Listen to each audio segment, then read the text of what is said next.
We want one South Africa. We want to work with white people. We want to have fun with Indians. Blacks and blacks should be one thing. You can't now come and say, no, white people mustn't think that's the king. No. You're taking us back. We've come from there. Now you come like the drunk uncle here during the celebrations and come and talk. The world is still talking about how well South Africa has done, and now there's other headlines. Yeah. I love the page and that boy.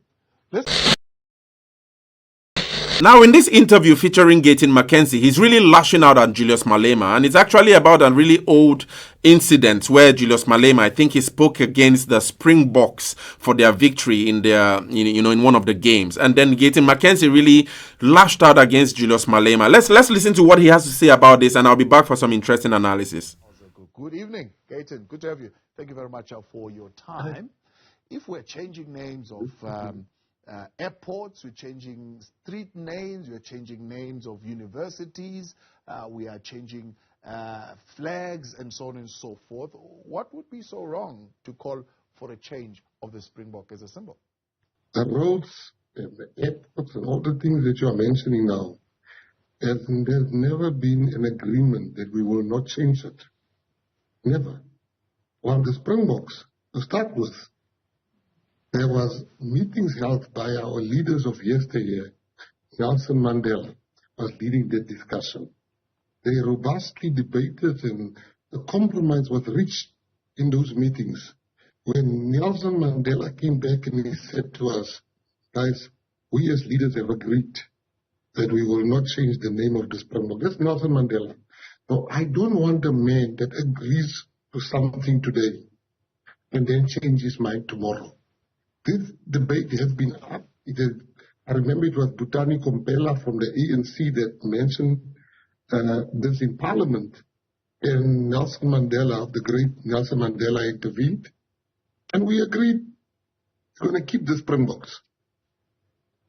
And now today, because somebody wants to be popular, we must now change something that we've agreed on. There's so many things we've agreed on, like the national anthem. We've agreed as a country that we will keep the part of the stem and we will include a new, the first part, and we'll also include the Belfast that part of the stem. Yeah. Now we can't come today, and that's what the EFF does. They don't want to sing that part. Yeah. Once you've agreed to something, you must stick to it. This is a democracy of compromise. We have compromised. Both sides have compromised, and we agreed to that. And the new South Africa, we're all talking about the new South Africa. Now we can't come because we feel we don't like it. Now it must be changed. But we are the ones that agreed to it. Yeah. We want to say we agreed to a lot of things. I mean, we would have agreed to a BEE. We are now agreeing to broad-based economic empowerment. And we amend it, and we speak of employment equity. We speak of other amendments. Yes, we could have agreed to that in 1994, but if we are facing a challenge of a dominant narrative that says the power structures that come with these symbols is what is perpetuating inequality and oppression in the country, shouldn't we revisit those agreements and talk about transforming them? No, you see, South Africans, there's no disagreement when it comes to this matter. The majority of people, I went to Sandton a week before the World Cup, to buy some extra shirts for somebody I promised. We couldn't find them. It was sold out everywhere. We were all celebrating the Springboks. We have agreed as a country. There's no BE. There's a lot of divergent views and people saying BE. But with the Springboks, I thought we were over this thing. We were singing, we were happy, and the EFF themselves wrote a tweet where they congratulated the Springboks. Now to come and say it's a white person sport, we are one nation. Now there's no more white person sport in this country. He stays in a white area, I stays in a formerly white area. So you can't come today and say, Maburu. What Maburu? This is the new South Africa. We are You can't now come and say the Springbok. And the Springbok, let's just go back to another point. The Springbok is an animal of South Africa. We were never oppressed by the animal itself. Why do we have a hatred against the animal that has never imprisoned our people? This is an animal that is home to South Africa. Now, why must we now come and say we don't want the Springbok as if the Springbok was part of the National Party? The Springbok wasn't part of the National Party. And there are many things. You see, the truth that must be told is we must be honest when we deal with these matters. Honest in saying, no, we don't want to forgive white people.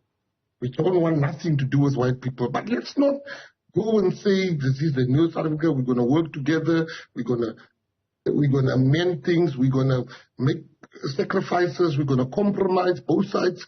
And that's the South Africa that we want. The one I saw at the evening of the Springbok one. Yeah. We are all happy. And I can tell you now, there are many important things that people feel aggrieved about. And there's a way that you can bring your unhappiness forward. Yeah. But in such an insulting manner, the way he brought it forward. Yeah, we came with rugby. They found us here. Now it's them and us. We want one South Africa. And we are not going to shut up and say nothing. Yeah, so what do you guys think? I think Gayton McKenzie seems to be representing that really potent voice for non-racialism in South Africa. And you know, one of the things most people in South Africa do not understand is that in West Africa, from where I come from, many West Africans still struggle to kind of like articulate the idea of a white team representing the African continent. It's still a struggle, you see. So the Springboks, for example, especially the first time I really started encountering the Springboks and their victories, you know, in rugby and all of that, I used to really wonder how the non-racialness in the team, you know, and really wonder how that could have been said that, okay, that's an African victory. It was usually a struggle until, you know, I started going through a lot of research and awakening my own consciousness in that regard on the character of South Africa and and I still believe that today many West Africans and I think the East Africans are a little better in that understanding, but many West Africans still have not grasped the reality of what South Africa represents, and this is one of the arguments I usually have in terms of the rest of Black Africa having full out support for the Pan-Africanism of the EFF, because it's a struggle for the rest of Africa to understand the non-racialism which the EFF actually encounters already within South Africa, and having to have that Pan-Africanist vision spread from a nation that is actually so racially diverse in that regard. Unlike in 1956 rather, during Kwame Nkrumah's time, you know, we know that Ghana became independent on March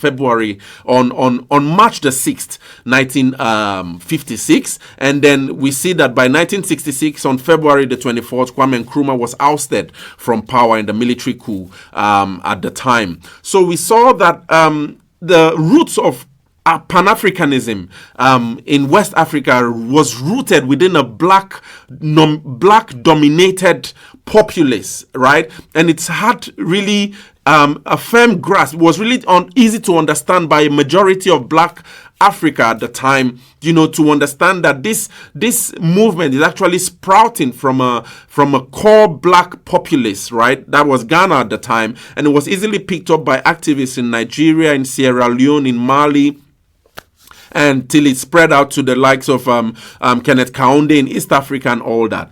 But now, in trying to reawaken the spirit of Pan-Africanism from a really racially diverse populace like South Africa, I think that's really, it's a perspective that a lot of Africa have not really grasped.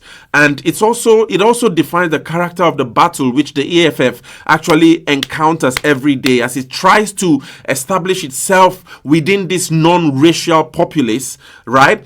or racially diverse populace, but at the same time try to spread the message of a hegemony of Pan-Africanism from that root. So it's a really intense battle, and it's something that the wider Africa haven't really grasped and understood, even in their support of the Pan-Africanism driven by the EFF, in the leadership of Julius Malema. But if that's a strategy of the EFF, I don't really know. But I think it must have to be a brilliant strategy to try to fight for a wider African support, to also bolster its support base from within this non-racial divide in South Africa, and then spring forth from there. But we see that the likes of Gayton McKenzie, who is a really stubborn, seems to be like a really stubborn colored, who speaks also from the perspective of the non-racial consciousness in South Africa, and other really stubborn black leaders in South Africa. I think I've been listening to the guy from Inkatha Freedom Plus. I don't remember his name now, but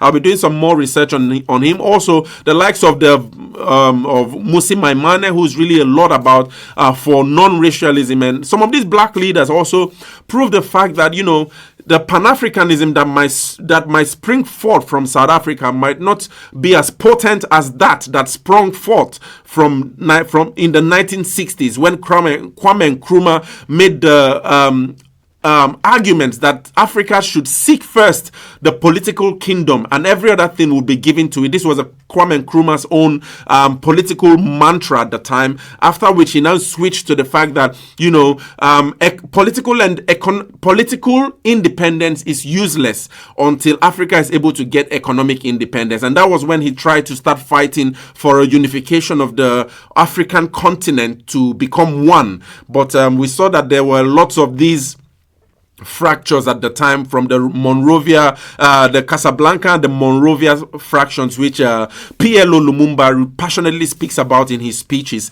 I have that in my other channel, where I try to concentrate on the arguments and of Black Africa, because I really want to understand and really bring to the consciousness of many Africans that to understand Africa, it's slowly becoming obvious to me that there's white Africa and there's a black dominant Africa. So there are two generations of Africans that have emerged over the history of this continent called Africa. And one has to be really pragmatic and logical in understanding that there's a narrative of a non-racial Africa that's actually dominant within the southern hemisphere of the continent. And then the wider Black Africa that really probably would speak more to this whole notion of Pan-Africanism and a fight for economic independence and control of its resources. So this has been a really interesting one. I really enjoyed listening to what Gayton McKenzie spoke about here in this speech, and it speaks a lot about. It's a kind of like a discussion opener on the trajectory of where Africa's future lies, you know, in its pursuit of a perceived Pan-Africanism. But I don't know, there's been a lot of information here. What do you guys think? Share your thoughts in the comments.